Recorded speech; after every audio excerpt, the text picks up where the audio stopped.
første runde. Det er den lokale helt, Felix Schoft, politimand, som bor her i Garmisch-Partenkirchen, skal hoppe foran sit hjemmepublikum. Nej, ikke den længde, som Schoft havde håbet på. Det er jeg ret overbevist om. Var heller ikke specielt godt kørende. Kæmpede sig lige med i konkurrencen på yderste mandat med bare 118 meter. Kommer lidt længere ud i dag, men det er ikke tilfredsstillende for Felix Schoft.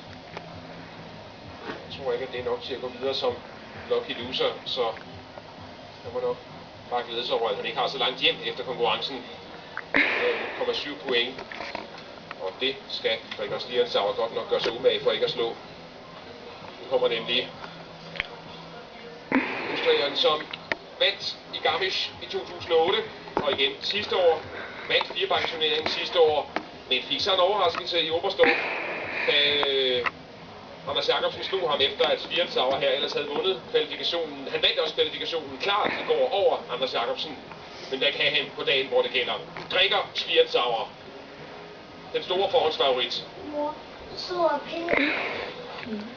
Og mor, jeg skal nok til skralden. Det er langt. Det er rigtig langt for Gregor Schlierenzauer. Det er ude indeni. Ikke helt tilfreds med landingen, kan man se. Det er godt, de har justeret den lidt, men jeg synes, at pointen har råd til at være fint tilfreds. 43 World Cup sejre til Schlierenzauer. Han var altså bare 22 år. Nej, han fylder så 23 her. Om en lille uges tid på mandag. Men alt i alt kan han være ganske fint tilfreds med det her Schlierenzauer. 134 meter, lad os så se stilkaraktererne. Jeg tror, de er gode. Lidt fradrag for landingen. Ja, det er også fine stilkarakterer.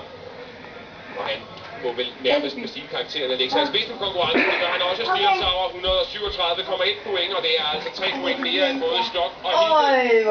Og det er hvor Schlierenzauer har masser, han kan rette på til finalen. Det her, det ligner altså en Østrigs sejr, og han er da også virkelig godt tilfreds med det her. Så altså Schlierenzauer forløbig lever op til favoritværdigheden, som sagt, altså.